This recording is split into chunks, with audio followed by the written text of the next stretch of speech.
Hello everyone, welcome to academy. I hope आप लोग सब अच्छे होंगे।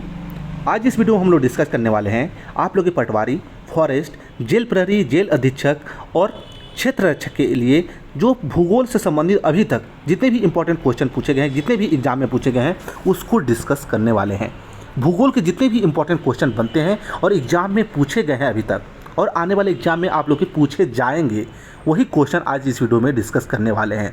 तो आप लोग वीडियो को ध्यान से देखिएगा और पूरा देखिएगा, बीच में स्किप कर जाएंगे वही क्वेश्चन आप लोग एग्जाम में आ जाएगा तो आप लोग एग्जाम से बाहर भी हो सकते हैं। इस बात का आप लोग जरूर ध्यान रखिएगा। परीक्षा में जाने से पहले आप लोग इस वीडियो को एक बार जरूर देख लीजिएगा, बहुत ही महत्वपूर्ण वीडियो है। और नहीं हो आप लोग ये क्वेश्चन बनते हैं तो अच्छी बात है, नहीं बनते हैं तो आप लोग एक या दो बार देख लें, इन क्वेश्चनों को याद कर लीजिएगा। इसका PDF आप लोग को टेलीग्राम चैनल पर उपलब्ध करवाया जाएगा। टेलीग्राम की लिंक आपको इसी वीडियो के नीचे प्रोवाइड करवा दी जाएगी। कुछ डाउट हो आप लोग कमेंट कीजिएगा, आप लोग को रिप्लाई कर दिया जाएगा, आप लोग को डाउट सॉल्व कर दिया जाएगा। ठीक है, चलिए क्वेश्चन शुरू करते हैं।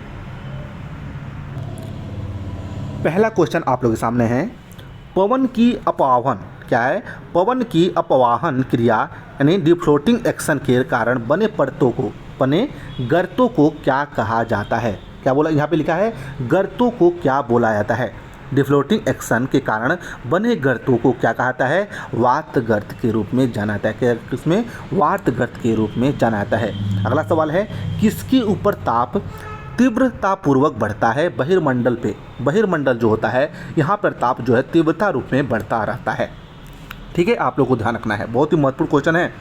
अगला क्वेश्चन है जो पूछा जाता है, पृथ्वी के वायुमंडल में अधिकांश ओजोन कहाँ पर पाया जाता है? अधिकांश जो है ओजोन कहाँ पर पाया जाता है आप लोगों को बताना है, बहुत ही महत्वपूर्ण सवाल है। चलिए छोटा कर देते थोड़ा सा। चलिए इसका आंसर क्या होगा? पृथ्वी के वायुमंडल में अधिकांश ओजोन कहाँ पर पाया जाता है? यह समताप मंडल में पाया जाता है। पूछा जाता है, बहुत बार पूछा गया है कि ओजोन कहाँ पे पाया जाता है? समताप मंडल में पाया जाता है, आप लोग को याद रखना है। अगला क्वेश्चन है, निम्नलिखित में से किस नदी को वृद्ध गंगा के नाम से जाना जाता है? वृद्ध गंगा के नाम से जाना जाता है। ध्यान दीजिए, गोदावरी नदी को वृद्ध गंगा के नाम से जाना जाता है। चलिए एक क्वेश्चन पूछ लेते हैं, गोदावरी नदी कहाँ से निकलती है? कमेंट बॉक्स में बताइए। गोदावरी नदी जो है कहाँ से निकलती है? कमेंट बॉक्स में आप लोग को बताना है। ठीक है, चलिए अगला सवाल लेते हैं, निम्नलिखित में से नदियों में से किस एक नदी को विनाशक नदी कहलाती है? कौन सी नदी जो है विनाशक नदी कहलाती है? कोसी नदी को विनाशक नदी के नाम से भी जाना जाता है। और ऐसे भी क्वेश्चन पूछा जाता है कि बिहार का शोक किस नदी को बोला जाता है? तो कोसी नदी को ही बिहार का शोक बोला जाता है। किस नदी को? बिहार का शोक या विनाशक नदी के रूप में कोसी को जाना जाता है, आप लोगों को ध्यान रखना है। यहाँ पे क्वेश्चन रिपीट हो गया है, आप लोग ध्यान दीजिएगा। ठीक है, अगला क्वेश्चन है, एक ही तापमान वाले स्थान को जोड़ने वाली काल्पनिक रेखा कहलाती है? एक ही तापमान वाले स्थान को जोड़ने वाली काल्पनिक रेखा समताप रेखा कहलाती है। क्या कहलाती है? समताप रेखा कहलाती है। अगला क्वेश्चन है, वायुमंडल में दैनिक मौसम परिवर्तन निम्नलिखित में से किसके कारण होता है? किसके कारण होता है? क्षोभ मंडल के कारण होता है। आप लोग ध्यान दीजिएगा, जो मौसम में परिवर्तन होता है, दैनिक मौसम परिवर्तन, वो क्षोभ मंडल के कारण होता है। किसके कारण? क्षोभ मंडल के कारण होता है, आप लोग ध्यान दीजिएगा, बहुत बार क्वेश्चन पूछा गया है। अगला क्वेश्चन है, केचुए में कितनी आंखें होती हैं? केचुए में जो है कितनी आंखें होती हैं? एक भी आंखें नहीं होती हैं। ध्यान दिए, केचुए में आंख नहीं होती है। थीन बांध किस नदी पर बनाया गया है? थीन बांध जो है रावी नदी पर बनाया गया है।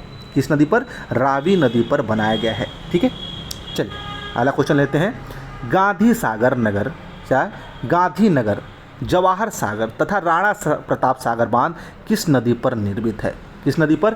चंबल नदी पर निर्मित है। आप लोग को ध्यान रखना है, एक क्वेश्चन तो PSC में भी पूछा जा चुका है, स्टेट PSC एग्जाम का करें, चाहे आप लोग UPPC ले लीजिए चाहे MPPCS ले लीजिए, एक क्वेश्चन पूछा जा चुका है। अगला क्वेश्चन है, मानस किस नदी की उपनदी है?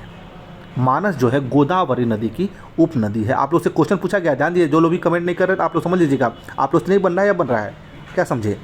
गोदावरी की पूछे हैं, गोदावरी नदी कहाँ से निकलती है, सभी लोग को बताना है कमेंट बॉक्स में क्वेश्चन को, सभी लोग को।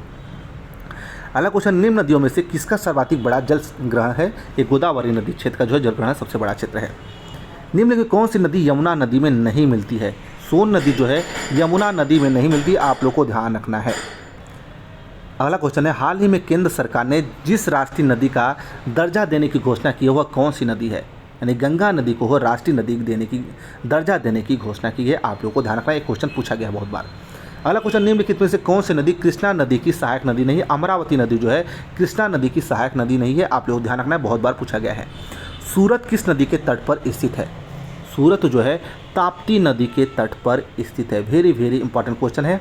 जितने भी नदियां हैं उसके किनारे पर कौन से शहर स्थित हैं, एक बार आप लोग जरूर देख लीजिएगा। बहुत ही महत्वपूर्ण क्वेश्चन बनते हैं कि कौन सा शहर किस नदी के किनारे स्थित है। चलिए एक एक शहर पूछ ही लेते हैं। आप लोग बताइए जेबीपी के फुल फॉर्म जानते हैं आप लोग? जबलपुर। जेबीपी के शहर कौन सा है? जबलपुर। जबलपुर किस नदी के किनारे पर स्थित है? कमेंट बॉक्स में बताइए। कौन सा? जबलपुर शहर जो है जिला भी है, कौन से नदी के किनारे स्थित है? ठीक है, चलिए अगला सवाल है। मैथौन, बाल पहाड़ी, तिलैया बांध किस नदी पर स्थित है? ये बराकर नदी पर स्थित है। किस नदी पर? बराकर नदी पर स्थित है। आप लोग ध्यान रखना है। अगला क्वेश्चन है, लोनार झील किस राज्य में स्थित है? लोनार झील जो है महाराष्ट्र में स्थित है। कहाँ पे? महाराष्ट्र में स्थित है। अगला क्वेश्चन है, विश्व प्रसिद्ध खारे जल की झील सांभर झील किस राज्य में स्थित है? ये तो सभी लोग पता होगा, राजस्थान में स्थित है। कहाँ पे? राजस्थान में स्थित है। अगला क्वेश्चन है, गाजर किस विटामिन का समृद्ध स्रोत है? गाजर जो है किस विटामिन का समृद्ध स्रोत है? यह है विटामिन ए का, यानी गाजर में विटामिन ए पाया जाता है। निम्न में से किस पदार्थ में प्रोटीन नहीं पाया जाता है? चावल में जो है प्रोटीन नहीं पाया जाता है। किसमें? चावल में जो है प्रोटीन नहीं पाया जाता है। अगला क्वेश्चन है, भारत की कुल ऊर्जा खपत में निम्नलिखित में साधनों के योगदान के आधार पर इनका सही अवरोही क्रम क्या होगा? बहुत बार पूछा गया है। सबसे ज़्यादा जो ऊर्जा खपत होती है कोयला से होता है भारत में, फिर पेट्रोलियम, फिर जल विद्युत और उसके बाद प्राकृतिक गैस आते हैं। इस क्रम को आप लोग जरूर याद कीजिएगा। कभी आप लोग को घटते क्रम में पूछ लिया जाता है कि सबसे कम किस में होगा, फिर कभी बढ़ते क्रम में, तो आप लोग दोनों साइड से याद कर लीजिएगा। घटते क्रम में हो जाएगा आप लोग को, बढ़ते क्रम में प्राकृतिक, जल विद्युत, पेट्रोलियम, कोयला, और घटते क्रम में कोयला, पेट्रोलियम, जल विद्युत, प्राकृतिक गैस, ऐसे आप लोग याद कर सकते हैं। अगला क्वेश्चन, निम्नलिखित में से किस प्रकार की ऊर्जा सबसे कम वायु प्रदूषण होता है? सौर ऊर्जा में जो है सबसे कम वायु प्रदूषण होता है। आप लोग को ध्यान रखना है। ठीक है, तो ये है कुछ इंपॉर्टेंट क्वेश्चन। आप लोग को यह वीडियो कैसी लगी कमेंट सेक्शन में आप लोग जरूर बताइएगा। और ऐसी इंपॉर्टेंट क्वेश्चन की सीरीज पाने के लिए चैनल को अभी सब्सक्राइब कर लीजिए और वीडियो को शेयर कर दीजिए। ठीक है, चलिए मिलते हैं नेक्स्ट वीडियो में। धन्यवाद।